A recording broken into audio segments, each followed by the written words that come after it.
She was briefly left alone with Ryan, during which time she fed him using a bottle prepared by the foster mother.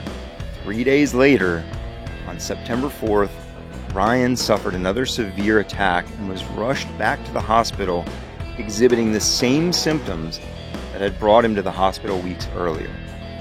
This time, lab technicians found traces of ethylene glycol in the bottle Patricia had used during her most recent visit, confirming suspicions that she poisoned him. Patricia found herself in handcuffs, charged with assault. While in custody awaiting trial for the murder of her son Ryan, Patricia Stallings discovered she was pregnant. When David Jr. was about 2 weeks old, he began exhibiting symptoms eerily similar to those that had afflicted Ryan. Fate had one more twist in store for Patricia Stallings.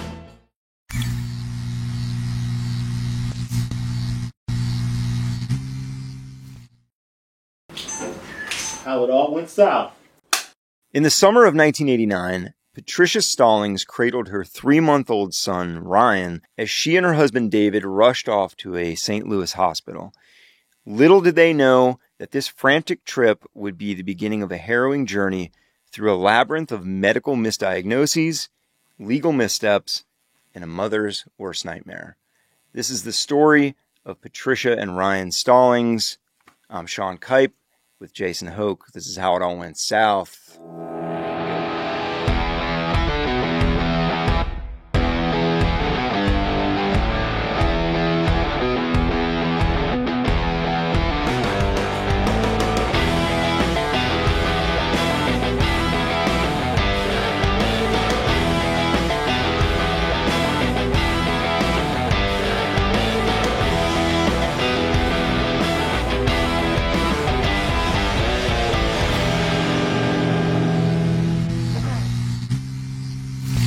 Patricia's life had taken an unexpected turn when she met David Stallings.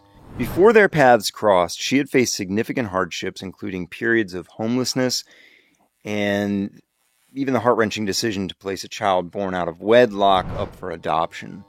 Fate intervened when she found employment at a 7-Eleven in South St. Louis, directly across from David's residence.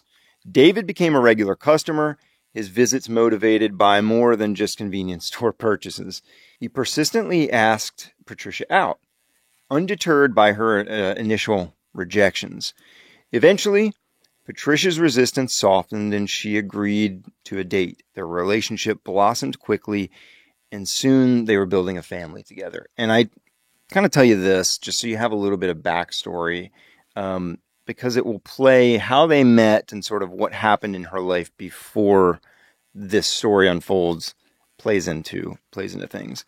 Patricia and David had their first child in April of 1989. Ryan Stallings had always been a fussy baby, even from birth, plagued by chronic gastric distress. But between July 7th and 9th of 1989, his condition took a dramatic turn for the worse. His tiny little body heaved with uncontrollable vomiting. His breathing labored and strained.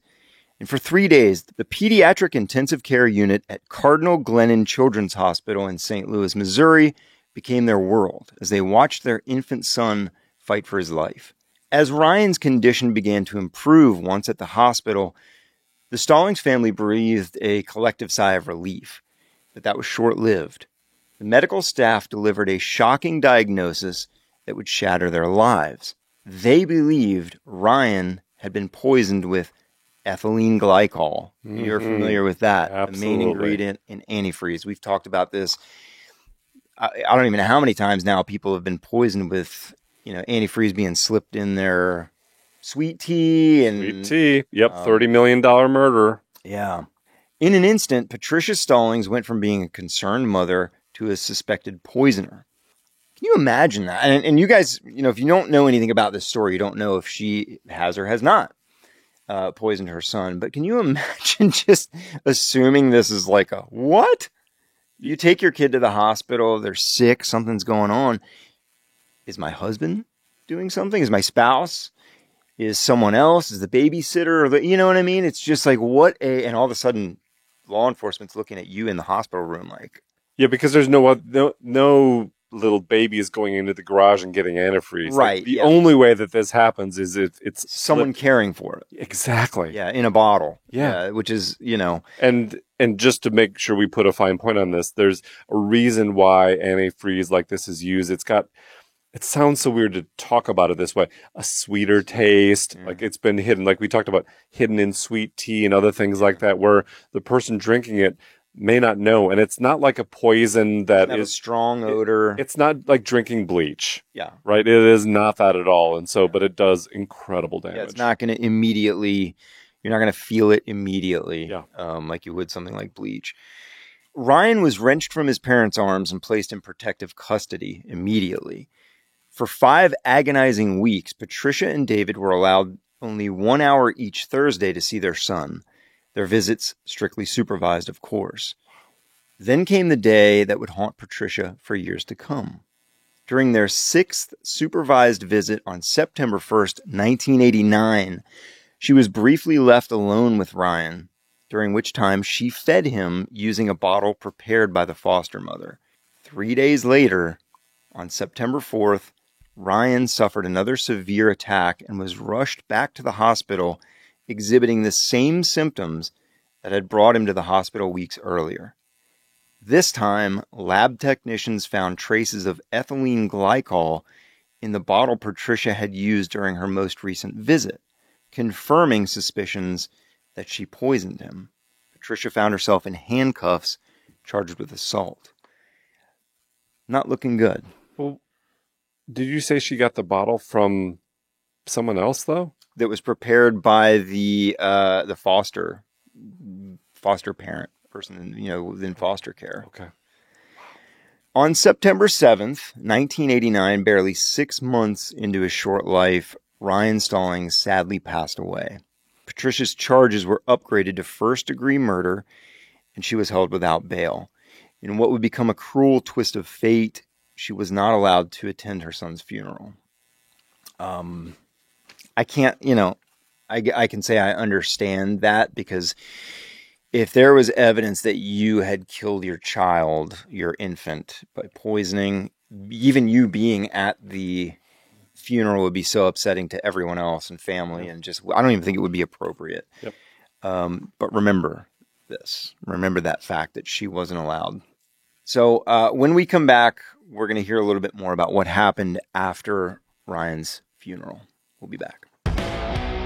All right, so at this point in our story, Patricia Stallings, little Ryan Stallings, 6 months old, has just passed away. Patricia was with him alone, feeding him out of a bottle in a supervised visit, 6th visit. And shortly after that, days later, he passed away. She is now charged with murder. And, but I'll tell you, the story obviously is far from over, because there's a lot more that's going to happen here. A lot of twists in this one, because I want to hear what's your take, just based off of what you're hearing right now. I mean, that foster mom that had the bottle originally, that feels highly suspicious to me. Yeah. And the fact that Patricia is the one that gave the bottle to her son frames her. So that's where I'm going right now. It's a good place to go. Okay. I mean, honestly, that it's one of those things, and she was already suspected. Patricia, of course, she was charged with assault, but then when he died, so I mean, it really looks like, oh, now we've got you. Right. I can't believe she's doing this again. But where did the bottle come from? It came from the foster person, foster mother, let's call her. But she was left alone with that bottle. So, yeah. While in custody awaiting trial for the murder of her son Ryan, Patricia Stallings discovered she was pregnant. On February 17th, 1990, she gave birth to her second son, David Jr., while incarcerated, who was immediately placed in foster care. This separation would prove to be a pivotal moment in this case, believe it or not. Because immediately, when that baby's born, gone out of her care. When David Jr. was about 2 weeks old, he began exhibiting symptoms eerily similar to those that had afflicted Ryan. However, this time, doctors made a different diagnosis. David Jr. was found to have methylmalonic acidemia, or MMA, a rare genetic disorder that causes the body to produce propylene glycol that can mimic the effects of ethylene glycol poisoning in lab tests. Are you serious? Isn't that crazy? So you can imagine these doctors, everyone at this point is going like, holy shit. Well, and she's probably in her defense, she could never argue that there's another way to go here, right? Right. Like, yeah, I didn't wait. There's a condition? And imagine, and it's a very rare condition, very rare disorder. So it's not something that the average person would even think to go, well, hey, check for this. Wow. Right? So, and I mean, this woman, can you imagine what it's like to be in the shoes of someone who you did not do it, but all signs, even if you're looking at this going, yeah, I do look guilty, but I didn't do it. Like, how do you fight that? You can't. Yeah. Wow. You can't. Despite this new evidence suggesting that Ryan may have also died from MMA rather than poisoning, prosecutors forged ahead with their case against Patricia. The trial, which began in early 1991, was a perfect storm of inadequate defense, excluded evidence, and prosecutorial tunnel vision. On January 31st, 1991, Patricia Stallings was convicted of first-degree murder and sentenced to life in prison without the possibility of parole. You're kidding me. No. And there's a couple things I'm going to discuss as to why. I mean, I gave you sort of the bullet points, prosecutorial tunnel vision, all these things. I will come back and get into it, but essentially they were like, there's no reason to believe that was also that, there's no proof that Ryan had MMA. It's a theory, but we have, our lab tests are what they are, and they say that it had basically antifreeze in his blood. The media backlash to Stallings was harsh, as you can imagine, partially due to another similar case making headlines at the time, that of a woman named Paula Sims who had killed her infant twin daughters in Illinois. People began to associate the two women with one another as, like the murdering mothers, and just, how tabloids run wild with that stuff. No one wanted to help Patricia attempt to prove her innocence. So the backlash was against her, like even with this out, like it was worse for her. Well, this was just sort of like during the whole time. I mean, yes. Well, yeah. That the fact that her other son had made news, but again, they're going, look, our lab tests say it's antifreeze and it was in the bottle and right. This and that, so was it in the bottle? It said the bottle tested. I read that the bottle, they had tested trace amounts of this in the bottle. So, defense attorney Eric Rathbone, who took the case as a favor to the Stallings family, and quote, because no one else would take it. I mean, even for her to try to find an attorney, she just, no one wants to help someone like that who's killed your infant son. Yes. It's despicable. I get that. Yeah. Even though everyone needs, is entitled to whatever, that's usually a public defender situation. Yeah. He struggled to secure an expert witness, even who would testify that the infant had likely died of a rare metabolic disorder. The problem is, he said, that there was no one who would back me up on it. No one, again, same with like a lawyer. It's like, no one wants to get their hands on that. No one wants to come to the aid of this person who all signs point to you killed your 6-month-old son. Though he believed Ryan died of MMA, he had no concrete evidence to support that theory. And the judge, Gary Kramer, ruled that evidence about David Jr.'s commission was irrelevant and inadmissible in court. So it seemed like all hope was lost. And that's, you were asking, even after the trial, the judge said you can't use that. And that's a big blow. Huge. To her. I mean, you have no defense at that point. Yeah. Wow. And I'm interested to see how this turns out. This is an interesting. Fate had one more twist in store for Patricia Stallings. We'll talk about it when we come back. How you feeling now? It's like this thing just kind of keeps turning. You know, it doesn't. Oh God, she killed. She's. You know, it doesn't look good, and I think there's also just a visual of she had the second baby while she was in prison. That just frames her as someone that is a prisoner, that is a criminal, that has done, you know what I mean? Well, and I don't think she got she found out when she got into prison, she found out she was pregnant and had, but still. Yeah, the mindset. Baby's taken away from her, the whole thing. Yeah. In May of 1991, the case was featured on Unsolved Mysteries. That show is like the gift that keeps on giving.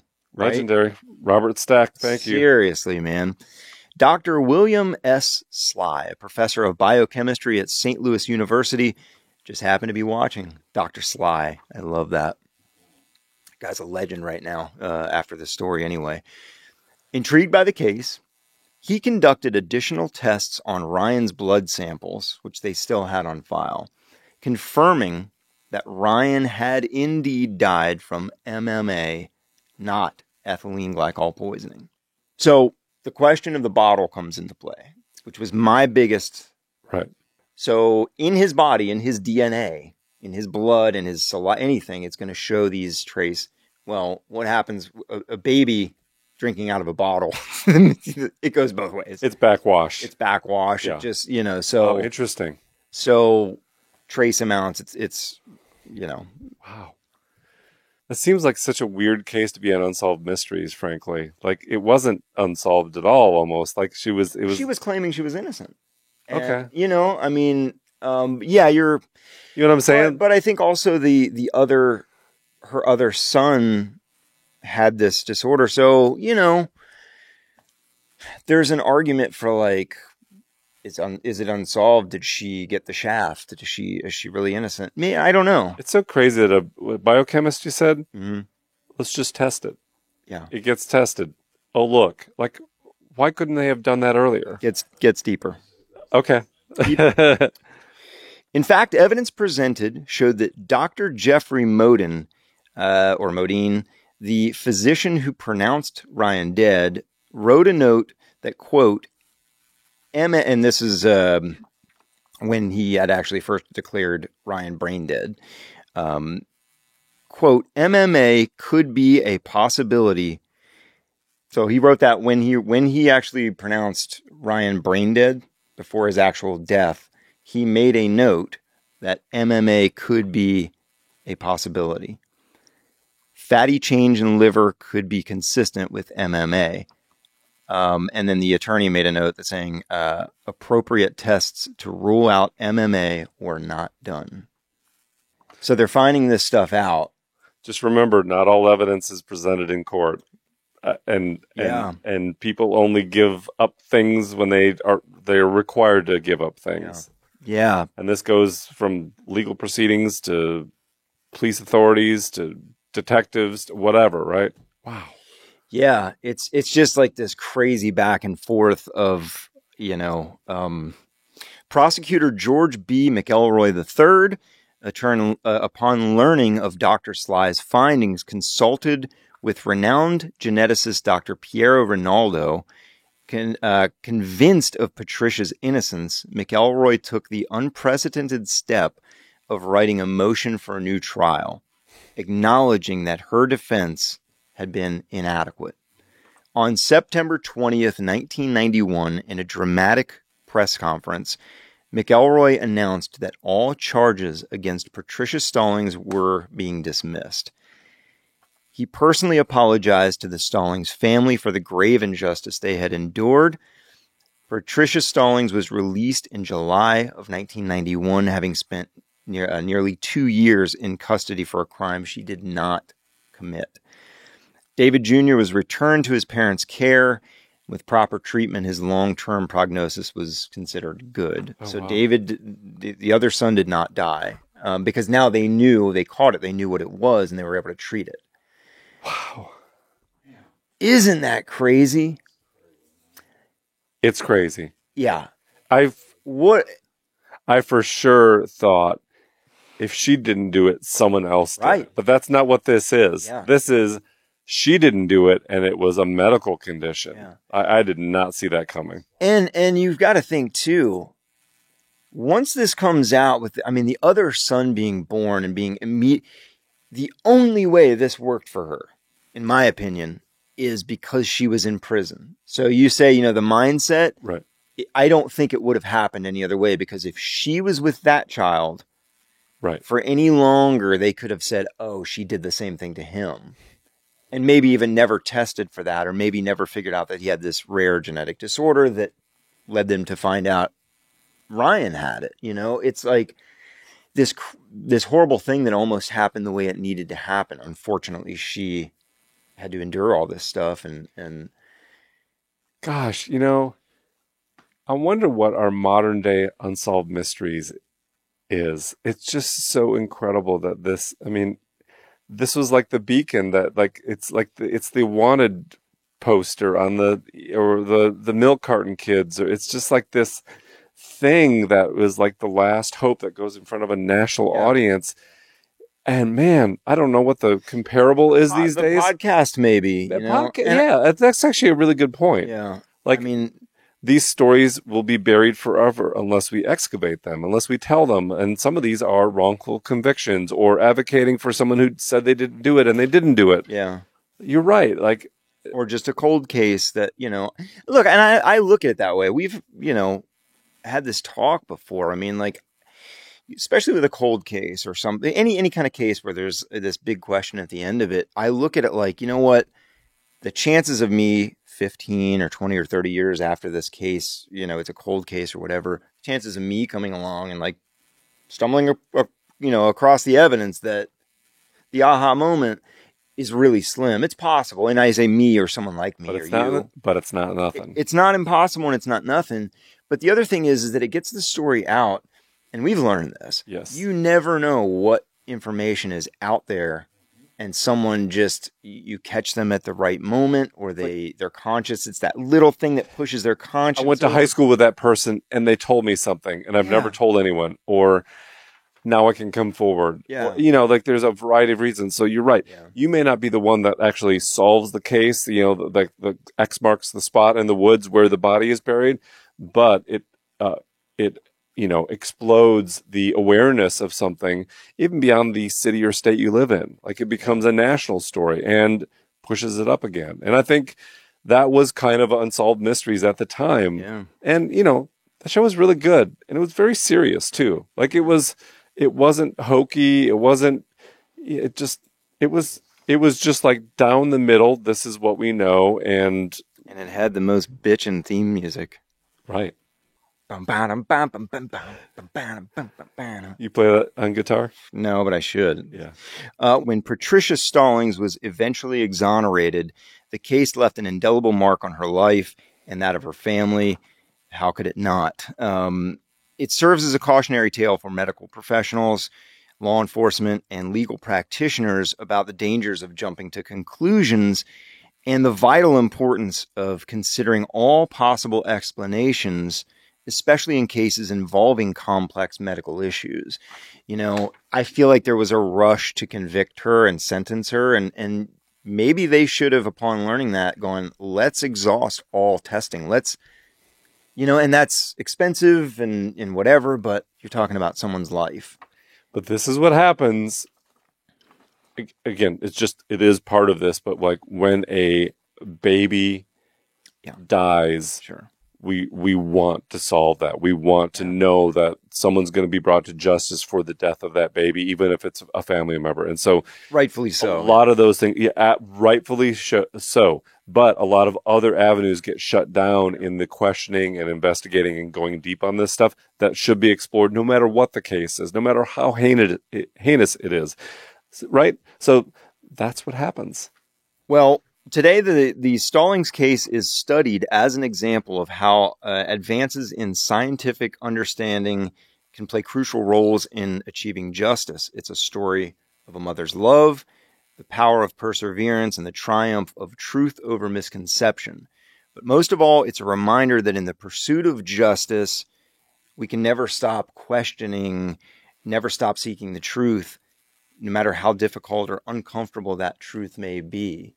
So I don't know. I found that this story was like really, again, just as like being parents, you know what I mean? Like I try to always put myself in the position of someone like this and just think how horrible it would be to have people, because I bet there are people out there that even though this is all, she was exonerated, there are people out there that are going to go, you got away with it, you did it, and that's never going to go away, right? And having to live with that, and just those things are on the internet forever, and the print murderer, I'm dealing with this right now. Yeah. Are you? Not personally, but like stories I'm working on. Didn't we have a show, an episode where we talked about things you think about your friends, and maybe what do you want to tell me? I killed Lady the puppy. South on South. So anyway, that's the story of Patricia Stallings. I thought it was really, it's just one of those stories I think is important to tell, because you want to, like you said, especially when it comes to kids or certainly a baby, you want to jump to those conclusions almost. You want to go with your gut instinct and your emotion, and you want to just get it done with and get the person behind bars or whatever's going to happen to them. So this one turned out differently, though. Incredible. Yeah. Really, you got me. Yeah. You got me on this one for sure. I'm Sean. That's Jason. Thanks for joining us. Hit the social medias. That's How It All Went South. Check YouTube if you haven't checked that out. We'll see you soon. Thanks for coming by.